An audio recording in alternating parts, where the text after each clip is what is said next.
Hello साथियों, welcome back to open study. मैं अनिल जादव एक बार फिर से आप सभी लोगों का तहे दिल से स्वागत करता हूं ओपन स्टडी परिवार में। आज एक छोटा सा वीडियो वोकैबुलरी सीरीज में एक और ऐड होने वाला है। एग्जाम टाइम चल रहा है, आप लोगों के एग्जाम्स चल रहे हैं और मैं इस क्लास को फिर से एक और CHSL के लिए टारगेट करने वाला हूं, यानी कि 15 ऐसे ईडियम्स में देने वाला हूं जिनसे आपको क्विक फायदा मिल सकता है। अगर आज कोई पेपर देने जाने वाला है तो सुबह ही सुबह 6 बजे आधे घंटे का वीडियो होने वाला है, लास्ट, इससे ज़्यादा नहीं होगा। फटाफट से इसको देख करके जाना, हो सकता है कि आप लोगों का 1-2 नंबर का कुछ फायदा हो जाए। ठीक है, तो चलिए क्लास शुरू करते। मतलब कहने का यह है कि जैसे ही आप पेपर देने जाते हो, 3 शिफ्ट होंगी आपकी, तो कहीं ना कहीं कोई ना कोई चीज़ भिड़ सकती है इसमें से। ठीक है, और अगर ऐसा कुछ आपको फील होता है, ऐसा कुछ भी आप लोगों के एग्जाम में हिट होता है, तो आप मुझे जरूर आकर के बताओगे। कॉन्टैक्ट नंबर भी आप लोगों को मिल जाएगा, ठीक है, स्लाइड पर लगा होता है। बाकी आप लोगों को गुड लक, और हर क्लास में हर सुबह आपको एक डोज मिल जाती है, सुबह ही सुबह। ठीक है, तो चलिए शुरुआत करते हैं। सबसे पहले वीडियो को लाइक कर दो फटाफट से, अभी जल्दी कर दो यार, लाइक करो फटाफट से। और जितने लोग चैनल पर जुड़ते जा रहे हैं उस चैनल को सब्सक्राइब जरूर करते चलें, ठीक है, क्योंकि ऐसे ही सुपर सुपर बढ़िया बढ़िया क्लासेस आप लोगों को मिलती रहेंगी। चलो फटाफट से शुरू करते हैं। पेपर देने के आने के बाद आप लोग अपना रिव्यू दोगे यहाँ पर, ये कॉन्टैक्ट नंबर से। ठीक है, चलो पहला ही एक ईडियम यहां पर लिखा हुआ है भाई, पहला एक ईडियम यहां पर लिखा हुआ है आई वॉज। सर ये आई वॉज क्या होता है और ये कौन से एग्जाम में पूछा गया है? ध्यान से देखिए जरा, SSC CGL Tier 2 2020 का ही पेपर जो क्वेश्चन है, और बहुत छोटा सा है। मतलब देखोगे तो 2 वर्ड का आपको ईडियम दिखाई दे रहा होगा, लेकिन ये आपके लिए इंपॉर्टेंट क्यों हो सकता है? सर ये तो CHSL एग्जाम में आया। भैया ऐसा कुछ नहीं है कि CHSL के एग्जाम में आया और सॉरी ये CGL में आया तो आपके CHSL एग्जाम में नहीं आएगा, ऐसा नहीं होता। ठीक है, SSC का अगर कोई क्वेश्चन आपको दिखाई दे रहा है, चाहे वो CPO में आया हो, MTS में आया हो, CGL में आया हो, CHSL में आया हो, पूरी सीरीज के लिए आप लोगों के लिए वो क्वेश्चन इंपॉर्टेंट हो जाता है। इतना बस अपने दिमाग में सेट कर लो, ठीक है। चलिए, तो आई वॉस एक ईडियम होता है जिसका मीनिंग आप लोगों को बताना है, और इसके लिए आपके पास 4 ऑप्शन होते हैं। क्या डिसेप्शन इसका मीनिंग होगा, इंस्पिरेशन इसका मीनिंग होगा, ऑपरेशन इसका मीनिंग होगा, या कंसिडरेशन इसका मीनिंग होगा। आई वॉस, आप लोग थोड़ा सा सोच के जवाब दिया करो, 10 से 5 सेकंड आपके पास हुआ करते हैं वैसे, और पहले क्वेश्चन में ज़्यादा टाइम मिल गया आपको, कोई बात नहीं है।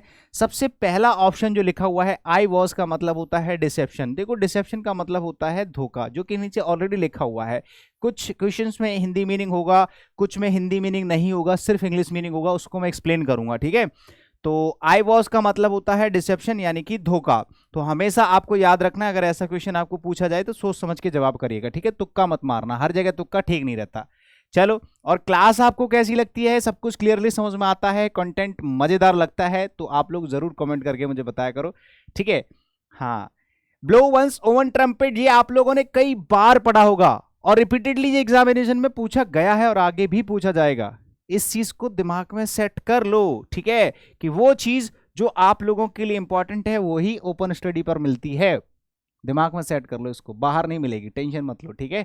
हाँ, तो SSC CGL Tier 2 2020 का ये भी क्वेश्चन है, सारे के सारे मेंस के क्वेश्चन है, तो टेंशन मत लो, एक भी क्वेश्चन ऐसा नहीं होगा जो आपके लिए बेफिजूल हो। तो ब्लो वंस ओवन ट्रम्पेट का मतलब होता है एक ऐसा व्यक्ति जो अपने बारे में खुद ही बताता रहता है कि मैं ऐसा हूं, मैं इतना अच्छा हूं, मैं इतना बढ़िया हूं। किसी भी चीज के बारे में अपनी तारीफ खुद से करते रहना, एक लिमिट से ज्यादा करना, ठीक है। तो प्रेज वन सेल्फ, अपनी तारीफ खुद करते रहना, अपने मुंह मियाँ मिट्ठू बनना। आप लोगों ने कई बार सुना होगा खुद की तारीफ करना मतलब अपने मुंह मियाँ मिट्ठू बनना, ये आपने सुना होगा हिंदी में, है ना। अपनी तारीफ बहुत ज्यादा करना, हद से ज्यादा करना। एक लिखा हुआ है फार एंड वाइड का मतलब क्या होता है भाई? फार एंड वाइड का मतलब क्या होता है? आपके पास 4 ऑप्शन है। एक है इन ऑल पॉसिबल वेज, हर तरह से, हर रास्ते से, ऑल डायरेक्शंस, चारों दिशाओं में, हर तरफ, या फिर फ्रॉम द पास्ट मतलब पास्ट से, या फिर इसका मतलब होता है इन द फ्यूचर। तो फार एंड वाइड का मतलब होता है कोई भी चीज सारी दिशाओं में होना, किसी भी चीज के, जैसे बोलते हैं कि यार इसकी तो जो प्रतिभा के चर्चे हैं ना वो 10 दिशाओं में फैले हुए हैं। तो फार एंड वाइड का मतलब होता है इन ऑल डायरेक्शंस, मतलब कि ऑप्शन नंबर बी आपका सही और सटीक जवाब होगा। अगर इस तरह का ईडियम आपको दिखाई देता है तो आप क्या आंसर टिक करके आओगे भाई? फार एंड वाइड मतलब इन ऑल डायरेक्शंस।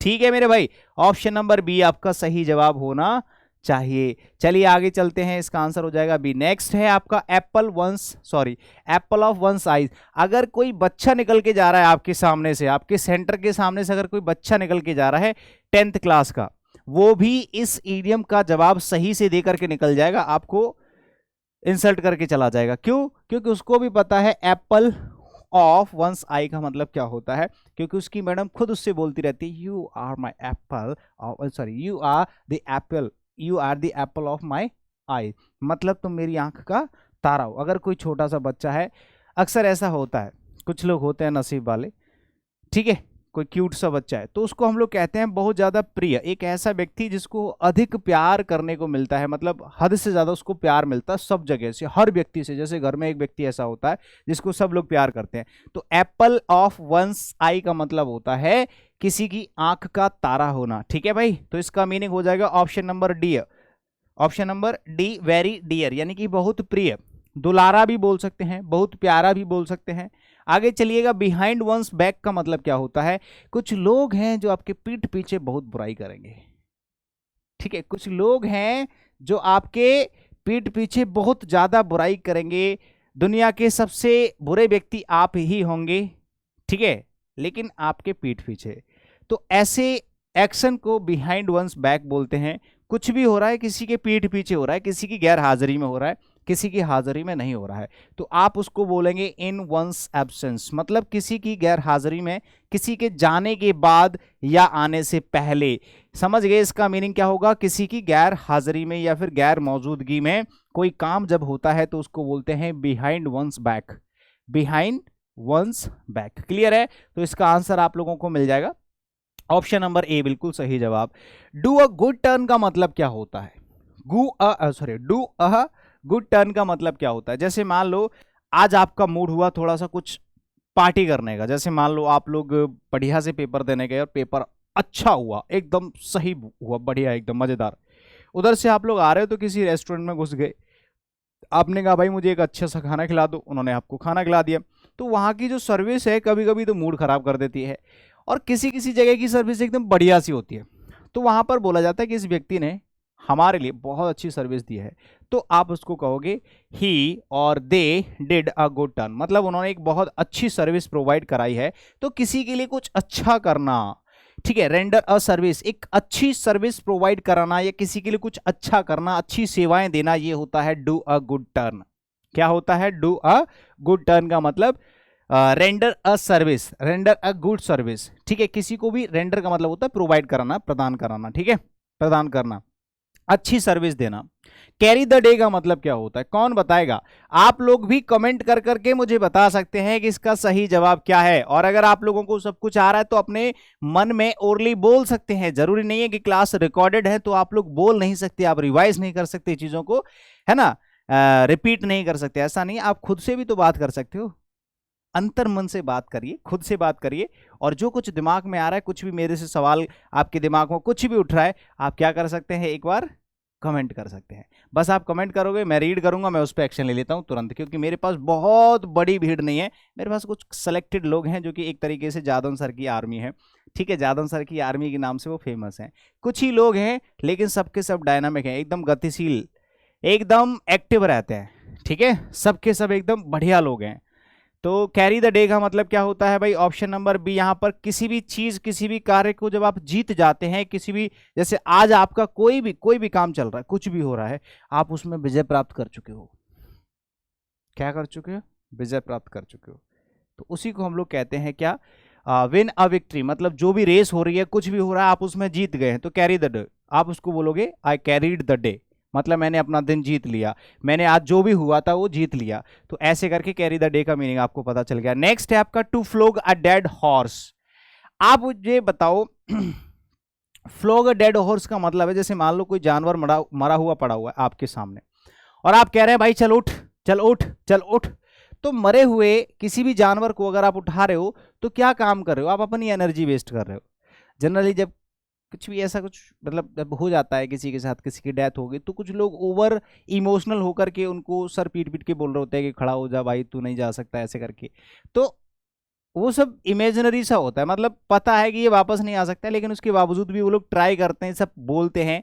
तो क्यों? क्योंकि वो अपनी एनर्जी वेस्ट कर रहे हैं, उसका कोई फायदा नहीं है। Attempt to do the impossible, कुछ भी ऐसा करना जिसका कोई फायदा नहीं है। आप कोई डेड हॉर्स है, कोई मरा हुआ घोड़ा, आप उसको कह रहे हैं कि भाई चल दौड़, तो भाई वो दौड़ नहीं पाएगा क्योंकि वो मर चुका है। वही काम, ऐसा काम, attempt to do the impossible, कोई भी इम्पॉसिबल कार्य है उसको आप करने की कोशिश कर रहे हो। मैंने कहा मैं तुम्हारे लिए चांद तोड़ लाऊंगा, चांद तारे तोड़ लाऊंगा। तो ये सब क्या है? ये सब क्या है? ये टू फ्लोग अ डेड हॉर्स है। ये कैसी बातें हैं? ये ऐसी बातें हैं जो सिर्फ सपने हैं। To show a clean pair of heels का मतलब क्या होता है? To show a clean pair of heels, clean pair of heels, बताइए इसका मतलब क्या होना चाहिए? छिपाना, या फिर एस्केप करना, या परस्यू, या फिर टू फॉलो। देखो, so a clean pair of heels का मतलब होता है चुपके से, दबे पांव, किसी काम से नजर चुरा के, बिना बताए निकल जाना, बच के निकल जाना। मैंने आपको हाईजैक कर लिया है, 25 लोगों को हाईजैक कर लिया है और उन पे गन ताने रखी है कि कोई हिला तो गोली मार दी जाएगी। तो उस सिचुएशन में अगर कोई व्यक्ति बाहर निकल गया तो हो हल्ला करके तो जाएगा नहीं, ऑब्वियसली कैसे जाएगा? दबे पांव। ऐसे ही घर में होता है, किसी से कार्य की कह दो, काम करने के लिए कह दो, तो वहां पर क्या होता है, एक सिचुएशन ऐसी आती है, किसी व्यक्ति, एक वैसा व्यक्ति होता है थोड़ा चालाक टाइप का, वो काम से बच जाता है। ठीक है, तो किसी भी खतरे से, किसी काम से जब आप बच निकलते हैं, दबे पांव बच निकलना, टू एस्केप इसका आंसर हो जाएगा। वैसे ऑप्शन नंबर सिर्फ बी ही है जिसका आंसर हो सकता है। हिंदी में इसका मीनिंग आप लोग लिख सकते हैं दबे पांव बचकर निकल जाना, किसी भी काम से या फिर किसी खतरे से। ठीक है भाई, आगे चलिए। To die in harness, most important है, फ्रिक्वेंटली, कई बार। जितने भी क्वेश्चंस में टाइम ऑन डेट नहीं लिखा होता, एग्जाम का टाइम एंड डेट नहीं लिखा होता, समझ लो फ्रिक्वेंटली, कई बार पूछा जा चुका, रिपीटेडली पूछा जा चुका है। इसको मैं प्रैक्टिकली भी समझाऊंगा। ज्यादातर जो इडियम्स है मैं उनको प्रैक्टिकली समझाने की कोशिश करता हूं। जैसे मान लीजिए, अगर आप नहीं, कोई भी व्यक्ति है ड्यूटी पर है, ज्वाइन उसने कर रखा है, आर्मी वाला ही मान लो। ठीक है, पहले के टाइम पर ऐसे हुआ करता था, पहले आर्मी वाले जाते थे लड़ने के लिए, सैनिक, तो सैनिकों को भाला वाला पकड़ाया जाता था, उनको बचने के लिए कवच भी दिया जाता था। तो यहाँ पर जो हार्नेस है ना, इसका मतलब होता है कवच। इसको डिटेल में डिस्कस करा देता हूँ अच्छे से। इसका मतलब क्या होता है? कवच होता है हार्नेस का मतलब। और इस कवच को पहने पहने अगर कोई व्यक्ति मर गया तो कहने का मतलब, देखो कवच का पहना जाता है जब कोई व्यक्ति लड़ने जाता है, मतलब वो ऑन ड्यूटी है। तो अगर कोई व्यक्ति है ऑन ड्यूटी है और उसकी डेथ हो गई है, यानी कि वो शहीद हो गया है। और शहीद सिर्फ जंग में होता है ना, बैटल जो होता है, युद्ध क्षेत्र होता है, वहीं पर होता है। बाकी अगर किसी अदर सर्विस में भी, ये इडियोमेटिक एक्सप्रेशंस हैं, तो इनके मीनिंग कुछ और भी हो सकते हैं। कोई व्यक्ति है किसी दूसरी जगह ड्यूटी कर रहा है, किसी अलग जगह ड्यूटी कर रहा है, वहां पर अगर उसकी डेथ हो गई है जॉब के दौरान, तो उसको हम लोग टू डाई इन हार्नेस बोलते हैं। To die while in service, मतलब जब कोई व्यक्ति सर्विस में होता है, जब कोई व्यक्ति नौकरी में होता है, ड्यूटी पर होता है और ड्यूटी के दौरान उसकी डेथ हो जाती है। सभी लोग सेशन को लाइक जरूर किया करो। इस छोटे मोटे वीडियो जो होते हैं ना, बहुत ज्यादा यूजफुल होते हैं। ठीक है, और सेलेक्टिव होते हैं, मतलब सेलेक्टेड मैटर्स के साथ आप लोगों को मैं वीडियो प्रोवाइड कराता हूं। ऐसे नहीं कम पढ़ लो, ठीक है, कभी कभार भले ही आ जाए, लेकिन ऐसा नहीं है मैं हर दिन आप लोगों को वो कैब देता हूं। कभी कभार कोई क्लास मिस होती है, वरना मैं किसी भी क्लास को मिस नहीं होने देता। तो याद रखना कि आपको छोटी डोज मिलेगी लेकिन अच्छी मिलेगी। ठीक है, तो सेशन को लाइक करना, ठीक है, ये सब आपका काम है भाई, मुझे बार बार ना बोलना पड़े। चैनल को सब्सक्राइब करो और अपने दोस्तों को भी बताओ कि अगर इंग्लिश इंप्रूव करनी है, you can join open study application, open study YouTube. आप लोगों को सारे के सारे कोर्सेज की जानकारी कम से कम फीस पे भी आपको मिल जाती है। अगर आप पूरा इंग्लिश का बैच परचेस करना चाहते हैं तो ओपन स्टडी एप्लीकेशन से जो है ज्वाइन कर सकते हैं, जिसमें सब कुछ पढ़ाया जाता है, बिल्कुल बेसिक से फाउंडेशन क्लासेस, मैथ्स की, रीजनिंग की, इंग्लिश की, नाम मात्र फीस में। ठीक है भाई, अगर किसी को भी जानकारी लेनी हो तो आप कॉल भी कर सकते हैं, आपके पास नंबर्स भी दे रखे होते हैं। टू फीदर वंस नेस्ट का मतलब क्या होता है? अगर कोई व्यक्ति अपने घर को बना रहा है, सिर्फ अपने घर को बुन रहा है, अपने घर की तरफ ध्यान दे रहा है, और वो भी करप्शन के पैसे से, ये नेता लोगों के साथ ज्यादा होता है। टू फीदर वंस नेस्ट का मतलब होता है गलत तरीके से पैसा कमा करके सिर्फ अपने बारे में सोचना, सिर्फ अपने लिए पैसा कमाना, वो भी गलत तरीके से। ठीक है, उसको हम लोग बोलते हैं option number C, to profit in a dishonest way. कहने का मतलब एक तो गलत तरीके से पैसा कमा रहे हो, ऊपर से वो सिर्फ अपने लिए कमा रहे हो और किसी के लिए नहीं, दूसरे के लिए कुछ अच्छा सोच ही नहीं रहे हो, उसको बोलते हैं। ठीक है भाई, चलिए आगे चलते हैं। To be all at sea, to be all at sea, to be all at sea, इसका मतलब क्या होता है? आप समुद्र के बीचों बीच फंस गए हो, एक बोट पर गलती से तैरते हुए पहुंच गए, अब क्या करोगे? अब चारों तरफ देखोगे, चारों तरफ पानी पानी पानी पानी, चारों तरफ पानी पानी, और कंफ्यूज हो जाओगे। अरे इतना पानी देखोगे तो ऑब्वियसली आपको चक्कर आने लगेंगे, और अगर अकेले हुए तो ये पॉसिबल है ही है। तो अगर आप समुद्र के बीचों बीच में हो, टू बी ऑल एट सी का मतलब होता है लॉस्ट एंड कंफ्यूज्ड। कहने का मतलब आप एक तो रास्ते से भटक गए हो और ऊपर से कंफ्यूज्ड हो, पूरी तरह से भौचक्के हो गए हो, आश्चर्यचकित हो, सरप्राइज्ड हो, अलार्म्ड हो, अमेज्ड हो, कंफ्यूज्ड हो, तो उसको बोलते हैं to be all at sea. Next 13, to take to one's heels, to take to one's heels, इसका मीनिंग बताओ। ये बहुत प्यारा सा है, आप इसको इंपॉर्टेंट टिक करो, ठीक है, इंपॉर्टेंट टिक करो। वैसे तो generally to take to one's heels का मतलब होता है भाग जाना, कहीं दूर भाग जाना। स्पेशली इसको यूज करते हैं जब कोई व्यक्ति प्रेमी या प्रेमिका के साथ भाग जाता है, तो उसको बोला जाता है to take to one's heels. मतलब कहने का जब आप कहीं दूर भाग जाते हो, अपने एक पर्टिकुलर एक एरिया को छोड़ करके दूर लंबा चले जाते हो, भाग जाते हो, उसको बोलते हैं to run away, to take to one's heels. और स्पेशली ये जब किसी के साथ भागने की बात होती है तब इस्तेमाल किया जाता है। तो अगर आपको भी भागने का प्लान कर रहे हो तो इंग्लिश में बोलना, जिससे कि बाकी के लोग समझ ना पाए कब आप प्लान कर रहे हो। To take to one's heels बोलना, जिससे हर कोई समझ ना पाए, ठीक है। रन अवे भी बोलोगे तो भी समझ जाएंगे, ऐसे बोलोगे तो किसी को शक नहीं होगा, ठीक है। अगर प्लानिंग कर रहे तो ये जरूर अप्लाई करना। चलिए आगे चलते हैं। टू बिट द डस्ट का मतलब क्या होता है? टू बाइट द डस्ट वैसे बोलते हैं इसको, धूल चाटना। धूल चाटना कहने का मतलब है कि अगर आपने किसी को धूल चटा दी है तो आपने उसको हरा दिया, अगर आप धूल चाट गए हो तो आप हार गए हो। कहने का मतलब टू फेल और टू बी फेल्ड, समझ रहे हो? टू फेल का मतलब किसी को हराना और टू बी फेल्ड मतलब खुद हार जाना। तो धूल चाटना और धूल चटाना वो डिपेंड करता है। वैसे इसका मतलब to bite the dust, sorry, धूल चटाना होता है, किसी को हराना होता है। तो टू फेल इसका जो है सही जवाब होगा। वैसे अभी ये एक्टिव वॉइस है तो किसी दूसरे को हरा रहे हो। अगर आप खुद हार रहे हो, ठीक है, तो इसको पैसिव वॉइस में बना देना। क्लियर है? किसी दूसरे के द्वारा आपको हराया गया। ये सेकंड लास्ट था। इससे इसके बाद में एक और इडियम है आप लोगों के पास, cold cold comfort. Cold comfort, आप इसका जवाब दे दो, ठीक है, इसका जवाब दे दो फटाफट से। और मैं आप लोगों को बता दूं, किसी को भी कंप्लीट इंग्लिश का बैच लेना है, सीरियसली अगर आप लोग तैयारी कर रहे हैं एसएससी, बैंकिंग या फिर किसी भी डिफेंस एग्जाम की या दिल्ली पुलिस की या सीपीओ की, तो भाई साहब आप लोगों को इंग्लिश का मेरा फाउंडेशन बैच ज्वाइन कर लेना है। आपको उससे बाहर कुछ भी नहीं मिलेगा, सब कुछ आपको उसी में मिल जाएगा, A to Z पूरी कंप्लीट इंग्लिश। कभी भी बाहर से पढ़ने की जरूरत नहीं पड़ेगी। कुछ लोग हमारे बारे में बोल रहे हैं, ठीक है, तो आपको मैं बता दूं, एक बार आप मेरा फाउंडेशन कोर्स पढ़ोगे ना, तो आप छोटे मोटे एग्जामिनेशन से लेकर के एसएससी सीजीएल मेंस तक को आपको ग्रामेटिकल चीज़ों की जरूरत पड़ेगी नहीं, और प्रैक्टिस हद से ज़्यादा करा दूंगा। प्रिंटेबल सीट ETC सब कुछ आपको मिलता है, डाउनलोडिंग ऑप्शन मिलता है आपको, लाइफ टाइम वैलिडिटी मिलती है, कभी तक भी पढ़ सकते हो, कितनी भी बार वीडियोस को देख सकते हैं। सारी की सारी चीज़ें आप लोगों को मात्र 599 रुपये में मिल जाती है, ठीक है भाई।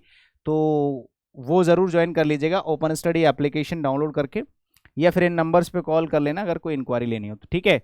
कोल्ड कंफर्ट का मतलब होता है एक छोटे टाइम के लिए, कम टाइम के लिए, जब आपको थोड़ा आनंद सा आ जाता है, किसी भी काम में थोड़ा सा आपको हैप्पीनेस सी फील होती है, आपको थोड़ा सा सेटिस्फेक्शन सा मिल जाता है, उसी को हम लोग कोल्ड कंफर्ट बोलते हैं। यानी कि थोड़ा सा स्लाइट सेटिस्फेक्शन, आपने कोई भी काम किया और आपको कुछ देर के लिए, थोड़ी देर के लिए मजा आ गया, तो आप उसको कहेंगे कि हाँ यार ये क्या है, कोल्ड कंफर्ट है। कैसा है कोल्ड कंफर्ट? मतलब स्लाइट सेटिस्फेक्शन है थोड़े समय के लिए। तो मेरे प्यारे साथियों, होप सो कि आपको ये क्लास और ये वीडियो बहुत अच्छा लगा होगा और बहुत कुछ सीखने को मिला होगा। और आज जो जितने भी लोगों का पेपर है CHSL 2021-22 का, उन सभी को मेरी तरफ से गुड लक। और आप सभी लोग ये क्लास देख करके जाएं, मे बी कि ये क्लास आपके लिए यूजफुल होगी, पूरे दिल से बनाई है। और अगर इसमें से एक दो क्वेश्चन आपका फंसता है तो यू कैन कॉल मी, और आप लोग मुझे इन्फॉर्म करोगे, बताओगे आकर के। नंबर आपके पास है ये वाला, ठीक है भाई, ये नंबर है 7351706883।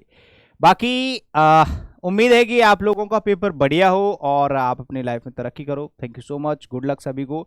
मिलते हैं अगले वीडियो में शाम को कुछ और बढ़िया से लेकर के, तब तक के लिए धन्यवाद, शुक्रिया, बाय बाय, टेक केयर, जय हिंद।